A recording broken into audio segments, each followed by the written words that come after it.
नमस्कार दोस्तों, कैसे हैं आप सभी। उम्मीदें हैं कि आप सभी अच्छे होंगे, स्वस्थ होंगे और अपनी पढ़ाई को जारी रखे होंगे। और इसी सिलसिला में मैट्रिक एग्जाम 2023 के लिए हम लेके आए हैं VVI क्वेश्चंस।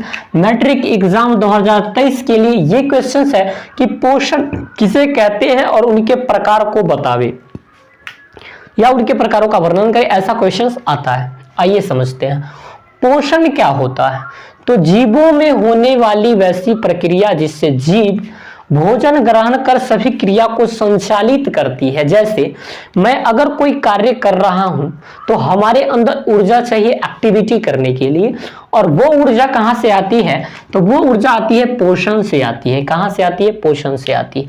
यानी क्रिया को संचालित करने के लिए हम लोग जो पोषण करते हैं, क्या करते हैं? पोषण करते हैं। तो जीवों में होने वाली वैसी प्रक्रिया जिसमें जीव भोजन ग्रहण कर सभी क्रिया को संचालित करती है, क्या कहलाती है? पोषण कहलाती है। दोस्तों क्या कहलाती है? पोषण कहलाती है।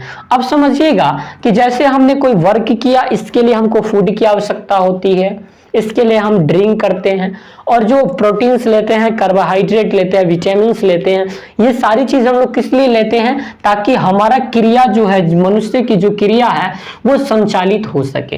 पोषण दो तरह के हो सकते हैं। पोषण के प्रकार, पोषण एक होता है स्वपोषण, एक होता है परपोषण।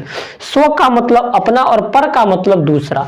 ऑटोट्रॉप्स और हेटेरोट्रॉप्स बोला जाता है। आइए स्वपोषण क्या होता है, इन चीजों को समझते हैं। स्वपोषण का मतलब पोषण का वह प्रकार, because of the reason it is a type of पोषण यानी न्यूट्रेंट, यानी पोषण का वह प्रकार जिसमें जीव अपना भोजन स्वयं बनाता है, स्वपोषण कहलाता है। जैसे पेड़ पौधे को आप देखिएगा तो वो अपना भोजन खुद या स्वयं बनाती है, तो उसे कहा जाएगा स्वपोषण। तो पोषण का वह प्रकार जिसमें जीव अपना भोजन स्वयं बनाती है, क्या कहलाती है? स्वपोषण कहलाती है। जैसे आप यहां पर लिख सकते हैं पेड़ पौधा, ये क्या कहलाती है? स्वपोषण कहलाती है। और ऐसे जीव को, ऐसे पदार्थ, ऐसे जो जीव होते हैं उसे स्वपोषी कहा जाता है। क्या कहा जाता है? स्वपोषी कहा जाता है। एक है आपके सामने परपोषण क्या होता है। तो पोषण का वह प्रकार जिसमें जीव अपना भोजन स्वयं न बना करके दूसरे पर आश्रित होता है। किस पर आश्रित होता है? तो दूसरे पर आश्रित होता है, इसे परपोषण कहा जाता है। जैसे आप मनुष्य को देख लो, ये भोजन करने के लिए मक्का पे डिपेंड रहता है, गेहूं पे डिपेंड रहता है।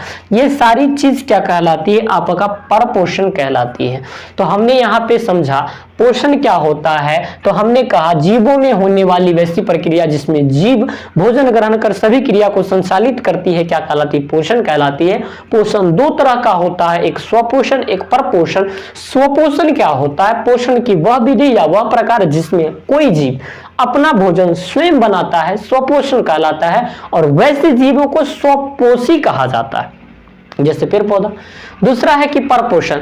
तो वैसे पोषण का वह प्रकार या वैसा विधि पोषण का जिसमें हम लोग अपना भोजन न बना करके किसी दूसरे पर डिपेंड रहते हैं, आश्रित रहते हैं, तो इसे परपोषण कहा जाता है। और परपोषण में क्या होता है? जैसे हमने देखा मनुष्य जो होता है अपनी भोजन के लिए वो अन्न पे डिपेंड रहता है, अनाज पे डिपेंड रहता है, बहुत सारी चीजों पे डिपेंड रहता है, तो इससे क्या कहा जाता है? परपोषण कहा जाता है। तो ये क्वेश्चंस आपका कंप्लीट हो गया। मिलते हैं फिर एक और नई क्वेश्चंस के साथ, और वहां पे हम लोग बहुत सारा चीज डिस्कस करेंगे। अच्छे अच्छे क्वेश्चंस को हम लोग मार्किंग कर रहे हैं। तो मिलते हैं फिर नई वीडियोस के साथ, तब तक के लिए आप सभी को ढेर सारी शुभकामना। Thank you very much.